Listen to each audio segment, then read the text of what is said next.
Hello everyone. Today we will start our next topic, that is challenges to India's movement. हम environment and sustainable development chapter पढ़ रहे हैं and in which I have already prepared 2 videos. तो इससे पढ़ने से पहले just go through these 2 videos then come to that video. Challenges to India's environment. India environment में कौन कौन से challenges आते हैं आपके सामने, लाइक लैंड डिग्रेडेशन, आपकी जो ज़मीनें हैं, the quality of your land is declining day by day, right. Degradation of forest और deforestation, we are just cutting the trees and forest from our country. तो इससे क्या हो रहा है कि बहुत सारी ये डिफॉरेस्टेशन की प्रॉब्लम काफ़ी सारी अदर प्रॉब्लम्स को जनरेट करती है. सॉइल इरोजन, जो आपका सॉइल है वो इरोजन हो रहा है ड्यू टू द फ्लड्स. आपकी जो सॉइल है वो आपकी जो मिट्टी है उसकी जितनी भी क्वालिटी होती है वो सारी बह जाती है उसके साथ. बायोडाइवर्सिटी लॉस, जितने भी आपके स्पीसीज़ हैं जो which helps to maintain ecological balance, वो भी खतरे में है, एक्सटेंशन में है. एयर पॉल्यूशन भी एक कारण है. इंडिया के जो इंडियन एनवायरनमेंट है उसके सामने एक चैलेंज है एयर पॉल्यूशन. तो आज हम इनके बारे में थोड़ा सा पढ़ते हैं. Land degradation. लैंड डिग्रेडेशन का मतलब क्या होता है? It refers to a decline in the overall quality of soil. Soil की क्वालिटी में डिक्लाइन आना, गिरना, वाटर और वेजिटेशन कंडीशन. वाटर में प्रॉब्लम आना, सॉइल में और वेजिटेशन कंडीशन में. And it is all due to the human activities जो हम लोग कर रहे हैं. लाइक हम ट्रीज़ को काट देते हैं, फॉरेस्ट को काट रहे हैं, डिफॉरेस्टेशन कर रहे हैं, जिसके कारण आपकी लैंड जो है वो डिग्रेड हो रही है. Excessive use of fertilisers, excessive use of pesticides, जिसके कारण क्या हो रहा है, आपकी लैंड डिग्रेड हो रही है डे बाय डे. तो कारण क्या है इन सब के, ये हम देख लेते हैं. I told you that loss of vegetation due to deforestation. आपका जो वेजिटेशन है वो लॉस क्यों हो रहा है? Due to deforestation. हम बहुत ज़्यादा डिफॉरेस्टेशन कर रहे हैं, पेड़ों को काट रहे हैं. ओवर ग्रेजिंग, आपके जो एनिमल्स हैं वो बहुत ज़्यादा ओवर ग्रेज कर रहे हैं, यानी कि किसी भी ज़मीन पर उनको ऐसे ही खाने के लिए जो आपकी लाइक उनके लिए जो ग्रासेस होती हैं उन पर ऐसे ही छोड़ दिया जाता है. वो ग्रास को जितना खाते हैं तो वो साथ में सॉइल भी उनके साथ आ जाता है, जिसके कारण आपकी जो ज़मीन है वो उसमें वो डिग्रेड होती है. Encroachment into forest land. Forest land को ज़्यादातर अपने रहने के लिए या और अदर पर्पजेज़ के लिए यूज़ किया जा रहा है. सॉइल कंजर्वेशन का जितने भी non adaptation of adequate soil conservation measure, soil को कंजर्व करने के मेजर्स नहीं लिए जा रहे हैं. बस हम क्या कर रहे हैं आजकल कि हमारी ज़रूरतें पूरी हो जाएं, उसके बाद we don't care about other people, right. तो ये सारी कुछ चीज़ें हैं. क्रॉप रोटेशन करते हैं आप लोग. क्रॉप रोटेशन करना is a good thing, but improper crop rotation होता है तो इट विल नॉट गुड. अभी मैं आपको बाकी सब बता ही चुकी हूँ. फर्टिलाइजर्स हम बहुत ज़्यादा यूज़ कर रहे हैं, इरिगेशन सिस्टम का मैनेजमेंट नहीं है, प्रॉपर प्लानिंग नहीं है हमारी, राइट. तो ये सारे कुछ फैक्टर्स होते हैं, ये सारे कुछ कॉजेज़ होते हैं जो हमारे लैंड को डिग्रेड करने में रिस्पॉन्सिबल हैं. Second thing is degradation of forest और डिफॉरेस्टेशन. दूसरा चैलेंज हमारे इंडिया के एनवायरनमेंट के सामने है डिफॉरेस्टेशन या डिग्रेडेशन. तो डिफॉरेस्टेशन हम लोग जानते हैं, destruction of indigenous forest and Woodlands. अगर आपके पेड़ों को काटा जाता है दैट इज़ कॉल्ड डिफॉरेस्टेशन. तो इसके भी काफ़ी सारे इफ़ेक्ट्स हम लोगों को देखने को मिलते हैं जो हमारी कंट्री के लिए अच्छा नहीं है. डिफॉरेस्टेशन के कारण आपके यहाँ बहुत सारे लाइक फ्लड्स आने के चांसेस, सॉइल इरोजन, जितने भी आपके क्लाइमेट में चेंज आते हैं, ग्लोबल वार्मिंग होती है, ये डिफॉरेस्टेशन का एक हम बड़ा कारण इसको समझ सकते हैं. सॉइल इरोजन हम लोग जानते हैं, सॉइल की जो क्वालिटी होती है वो एक्सेसिव रेन या फ्लड से हट जाती है. तो अल्टीमेटली अब ये देखिए, इनडायरेक्टली या डायरेक्टली जो आपका डिफॉरेस्टेशन है वो मेन, हम कह सकते हैं मेन फैक्टर है, मेन कॉज है हर चीज़ का. क्योंकि जब पेड़ ही नहीं होंगे तो क्या होगा, उससे हमारे यहाँ फ्लड्स और एक्सेसिव रेन्स के होने के चांसेस हैं, जिसके कारण क्या होगा, आपकी जो सॉइल है, जो सरफेस सॉइल जो होती है वो उसको अपने साथ बहा ले जाती है, जो रेन्स होती हैं और फ्लड्स होती हैं. Next is biodiversity loss. आपके यहाँ बायोडाइवर्सिटी आपको पता है हमारी कंट्री में काफ़ी सारे एनिमल्स हैं, काफ़ी सारे प्लांट्स हैं, और यही एनिमल्स और प्लांट्स जो आपके फ्लोरा और फौना स्पीसीज़ होते हैं, they are responsible for maintaining the ecological balance. वो हमारे यहाँ इकोलॉजिकल बैलेंस मेंटेन करने में हमारी हेल्प करते हैं. राइट। अब इकोलॉजिकल बैलेंस कहाँ से मेंटेन होगा? जब डिफॉरेस्टेशन, जब फॉरेस्ट नहीं है तो उसके कारण आपके यहाँ जितने भी एनिमल्स हैं वो सर्वाइव कहाँ करेंगे? उनका जो नेचुरल हैबिटेट है, हम उनसे उनका वो नेचुरल हैबिटेट छीन रहे हैं, right. Next is air pollution. आपने देखा होगा आजकल हर किसी के पास हर घर में गाड़ियाँ, प्लस आपका जो इंडस्ट्रीज़ हैं वो इतनी ज़्यादा हो गई हैं, व्हीकल्स बहुत ज़्यादा पॉल्यूशन एमिट आउट करते हैं, प्लस इंडस्ट्रीज़ बहुत ज़्यादा केमिकल्स और टॉक्सिन्स एमिट आउट करती है, जिसके कारण सांस लेना भी मुश्किल हो जाता है। तो आपने पढ़ा ही होगा कि how we can control air pollution को कैसे कंट्रोल कर सकते हैं। We can use CNG instead of petrol and diesel, ठीक है। Use of cleaner fuels such as LPG in household में जैसे हम काउ डंग वगैरह का यूज़ करते हैं और ये जो लकड़ियाँ होती हैं इनको जलाते हैं तो ये अल्टीमेटली बर्न होती हैं और पॉल्यूशन क्रिएट करती हैं, तो उसकी जगह हम LPG का यूज़ कर सकते हैं। तो there are number of ways to control air pollution. Next is pollution control board. आपके यहाँ पॉल्यूशन को कंट्रोल करने के लिए आपकी गवर्नमेंट ने पॉल्यूशन कंट्रोल बोर्ड को भी सेटअप कर दिया है, जिससे कि टाइम टू टाइम जो आपका पॉल्यूशन है उसको चेक किया जा सके, राइट। तो वो क्या क्या करता है pollution control board? They investigate, collect and disseminate information relating to water, air and land pollution, lay down standard for sewage treat, effluent and emissions। ये लोग ये इन्फॉर्मेशन कलेक्ट करते हैं कि कहाँ कहाँ पॉल्यूशन ज़्यादा हो रहा है और फिर उनके लिए एक स्टैंडर्ड मेंटेन कर देते हैं कि इससे ज़्यादा आप पॉल्यूशन क्रिएट नहीं कर सकते हैं। These boards provide technical assistance to government in promoting cleanliness of streams and wells by prevention, control and abatement of water and air pollution in the country। ये जो बोर्ड होते हैं ये टेक्निकल असिस्टेंस भी प्रोवाइड करते हैं government को, जिससे कि आपके जो कुएँ हैं, वेल्स हैं, स्ट्रीम्स हैं, हमको टाइम टू टाइम साफ़ कर सकें और एयर पॉल्यूशन को कंट्रोल कर सकें। These boards also carry out and sponsor investigation and research relating to problems of water and air pollution for their prevention, control और abatement। वो टाइम टू टाइम इन्वेस्टिगेशन और रिसर्च करते रहते हैं that how we can control, what are the measures we can take to prevent this air pollution, right। They also organize through mass media comprehensive mass awareness programme for the same, और बहुत सारे with the help of news channels, TVs, with other source of media, ये लोग क्या करते हैं एक awareness programmes organise करते हैं जिससे कि लोगों में अवेयरनेस आए, right. They also prepare manuals, codes and guidelines relating to treatment and disposal of sewage and trade effluent. ये कुछ कोड ऑफ कंडक्ट्स भी बनाए हुए इन्होंने, कुछ मैनुअल्स भी ये पब्लिश करते हैं और बताते हैं कि हम अपने सीवेज को, अपने डिस्पोजल को, अपने वेस्टेज को कैसे ट्रीट कर सकते हैं। They assess the air quality through regulation of industries.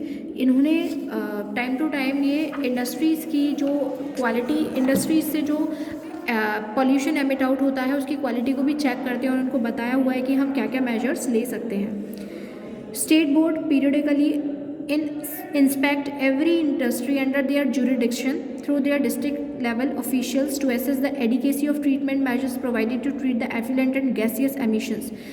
ये जनरली वही बात बार बार रिपीट कर बोल रहा है कि जो आपका स्टेट बोर्ड है ये पीरियडिकली इंस्पेक्शन पर भी जाता है इंडस्ट्रीज़ की, और वो ये देखते हैं कि ये अपने वेस्टेज का ट्रीटमेंट किस तरीके से कर रहे हैं, इसमें एमिशंस जो टॉक्सिक केमिकल्स हैं वो कितने एमिट आउट हो रहे हैं, right. They monitor the quality of water in 125 rivers including the tributaries, wells, lakes, creeks, ponds, tanks, drains and canals. तो ये लोग क्या करते हैं, इन्होंने 125 रिवर्स की क्वालिटी को मॉनिटर करते हैं। ये इसमें ट्रिब्यूटरीज भी इंक्लूडेड हैं, वेल्स हो गए, आपके लेक्स हो गए, पॉन्ड्स हो गए, ये छोटे छोटे जितने भी आपके रिवर्स हैं या पॉन्ड्स हैं, इन सबको भी टाइम टू टाइम चेक करते हैं, इनकी वाटर की क्वालिटी को चेक करते हैं जिससे कि किसी भी तरीके की कोई डिजीज़ किसी को ना हो। अब हम लोगों ने इतना सब कुछ पढ़ा कि पॉल्यूशन है, लैंड डिग्रेडेशन है, डिफॉरेस्टेशन है, राइट, सॉइल इरोजन है, आपका बायोडाइवर्सिटी लॉस में है, तो हमें क्या करना चाहिए।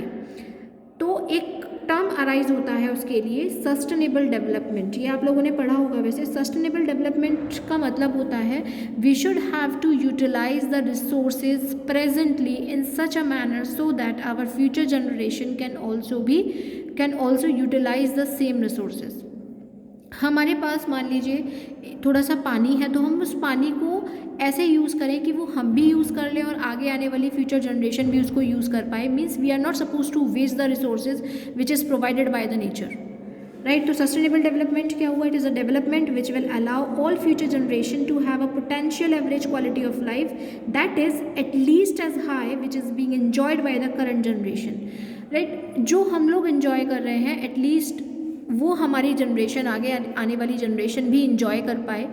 तो इस तरीके से हमें अपने रिसोर्सेज को यूटिलाइज करना है, राइट। तो सस्टेनेबल डेवलपमेंट का जो मेन मोटिव होता है वो यही होता है कि जो हमें क्या करना है, हमें अपनी क्वालिटी ऑफ लाइफ को इम्प्रूव करना है so that our next generation can be enjoyed it, right. इसके बाद sustainable development, how to achieve sustainable development. हम सस्टेनेबल डेवलपमेंट को कैसे अचीव कर सकते हैं? Restrict use of renewable sources, हमें ज़्यादा से ज़्यादा जो रिन्यूएबल सोर्सेज हैं उनको यूज़ करना चाहिए। Renewable sources should be extracted on sustainable basis, it means rate of extraction should not exceed rate of regeneration. Means हमें इस तरीके से रिसोर्सेज का यूटिलाइजेशन करना चाहिए कि रेट ऑफ एक्सट्रैक्शन यानी कि हम जितना उसको कंज्यूम कर रहे हैं, जितना बाहर निकाल रहे हैं, एक्सट्रैक्ट कर रहे हैं, उससे ज़्यादा हम उसको रीजनरेट कर पाएँ, राइट। हमें ज़्यादा से ज़्यादा रिन्यूएबल सोर्सेज को ही यूज़ करना चाहिए। नॉन रिन्यूएबल सोर्सेज क्या होती हैं? एक बार आपने यूज़ कर लिया तो वो क्या हो गई? ख़त्म हो जाती हैं। रिन्यूएबल सोर्सेज हम उनको रिन्यू कर यूज़ कर सकते हैं। Substitute non renewable with renewable sources, renewable sources को नॉन रिन्यूएबल सोर्सेज को रिन्यूएबल सोर्सेज के साथ हमें सब्स्टिट्यूट करना चाहिए। Means as non renewable sources are depleted, क्योंकि नॉन रिन्यूएबल सोर्सेज डिप्लीट हो जाती हैं, renewable substitute must be developed so as to maintain the flow of services over time, जिससे कि हम लंबे समय तक चीज़ों को यूज़ कर पाएँ। It means rate of depletion of non renewable sources resources should not exceed the rate of creation of renewable substitutes, यानी कि जो हमारे नॉन रिन्यूएबल सोर्सेज हैं उसका जो रेट ऑफ डिप्लीशन है it should not exceed the rate of creation of non renewable substitutes. Become input efficient, हमें ज़्यादा से ज़्यादा टेक्निकल बनना चाहिए, टेक्नोलॉजी पर ध्यान देना चाहिए। Technological progress should be made to become input efficient and not input consuming, हमें इनपुट एफिशिएंट बनना है। Whatever the inputs we have to utilise in such a manner so that it will not be waste. हमें उनको input consumption तो करना है but ऐसे consume नहीं करना है कि हमारा इनपुट सारा ही खत्म हो जाए। It means effort should be made to produce more per unit of input, it will reduce the exploitation of resources. Control pollution, obviously हमें पॉल्यूशन को कंट्रोल करना पड़ेगा तभी हम सस्टेनेबल डेवलपमेंट को अचीव कर सकते हैं। Control the growth of population, जो पॉपुलेशन इंक्रीज हो रही है because we have unlimited wants and we have limited resources, so definitely we have to control the population of our country, right. कुछ strategies हैं for the sustainable development. By following these strategies we can it can help to adopt sustainable development like use of non conventional sources of energy, ज़्यादा से ज़्यादा non conventional sources of energy का use करिए। Like मैंने आपको बताया था thermal hydro power plant, जो इनको हम बना सकते हैं खुद, राइट। इनका ज़्यादा से ज़्यादा हमें यूज़ करना चाहिए। विंड से जो आपकी विंड पावर होती हैं, सोलर रेज होती हैं, इनका हमें ज़्यादा से ज़्यादा यूज़ करना चाहिए, ठीक है, क्योंकि हम इनको खुद जनरेट कर सकते हैं, खुद बना सकते हैं। Use of cleaner fuels, urban areas में क्लीनर फ्यूल्स का आपने देखा होगा जितने भी आपके ट्रांसपोर्टेशन व्हीकल्स होते हैं उनमें सीएनजी का ज़्यादा यूज़ हो रहा है। इन दिल्ली आप देख सकते हैं सीएनजी ज़्यादा यूज़ हो रही है। सीएनजी क्यों यूज़ हो रही है? क्योंकि ये एयर पोल्यूशन को रिड्यूस करती है in comparison to petrol and diesel. और रूरल एरियाज़ में जनरली हम वुड्स का यूज़ करते हैं, काऊ डंग का, काऊ केक का यूज़ करते हैं, राइट। तो ये क्या करते हैं, ये एडवर्सली, अब भाई हमें लकड़ियाँ चाहिए तो हम ऑब्वियसली फॉरेस्ट का कट करेंगे, डिफॉरेस्टेशन होगा जिसके कारण एयर पोल्यूशन बढ़ेगा, राइट, सॉइल इरोजन होगा, उसके साथ साथ काफ़ी सारे फैक्टर्स हैं। तो हमें ज़्यादा से ज़्यादा means we can overcome this problem by using LPG. हम एलपीजी सिलेंडर्स का यूज़ कर सकते हैं, गोबर गैस का यूज़ कर सकते हैं, जिससे कि हम हाउस होल्ड में इस तरीके का पॉल्यूशन को हम रिड्यूस कर सकते हैं। Establishment of mini hydel plants, hydel plants लगाइए, छोटे छोटे, ज़रूरी नहीं है हमारे पास बहुत बड़ी जगह हो जिसमें मिनी हाइडल प्लांट्स लगाने में हमारा पैसा भी कम लगता है और रिसोर्सेज भी कम लगती हैं और इको फ्रेंडली भी होता है। ट्रेडिशनल नॉलेज एंड प्रैक्टिसेस, जितने भी हमारे ट्रेडिशनल पुराने ज़माने के टाइम पर जो लोग करते थे, जैसे कि बिजली बच सके, पानी बच सके, हमें वो सारे ट्रेडिशनल मेथड्स का यूज़ करना चाहिए। केमिकल्स का ज़्यादा यूज़ नहीं करना चाहिए, रेन वाटर हार्वेस्ट करना चाहिए। तो इन सारी प्रैक्टिसेस से हम क्या कर सकते हैं, हम ज़्यादा से ज़्यादा सस्टेनेबल डेवलपमेंट कर सकते हैं। यूज़ ऑफ बायो कंपोस्ट, हमें बायो कंपोस्ट का ज़्यादा यूज़ करना चाहिए। Bio compost in the sense कि हम जो फर्टिलाइजर्स का बहुत ज़्यादा यूज़ किया है हमने, उसने हमारी प्रोडक्टिविटी को, हमारी लैंड को पूरी तरीके से अनप्रोडक्टिव बना दिया है। केमिकल फर्टिलाइजर्स की जगह हम बायो कंपोस्ट का यूज़ कर सकते हैं। ऑर्गेनिक वेस्ट को डिफरेंट टाइप से हम यूज़ कर सकते हैं अपनी कंट्री में। Next is control of bio paste. आपने देखा होगा पेस्टिसाइड्स वगैरह का काफ़ी ज़्यादा यूज़ होता है। जब ग्रीन रेवोल्यूशन आया था तो उस टाइम पर हाई यील्डिंग वैरायटी सीड्स का ज़्यादा यूटिलाइजेशन हो रहा था, और हाई यील्डिंग वैरायटी सीड्स को मेंटेन रखने के लिए ज़्यादा पानी और ज़्यादा पेस्टिसाइड्स की ज़रूरत होती थी। तो उन पेस्टिसाइड्स के कारण आपका क्या हुआ, जो हमारी लैंड है प्लस जो फूड है वो भी कंटामिनेटेड हो जाता है।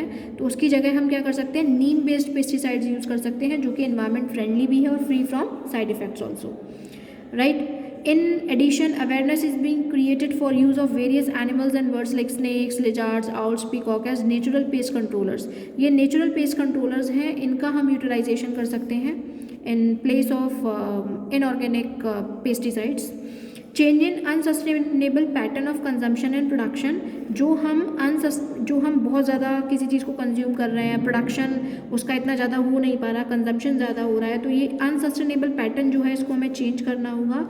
और for this we just have to educate the people, we just have to aware the people about the need of sustainable development, right? So here your chapter has been completed. In the next video we will start our next chapter. Till then, goodbye.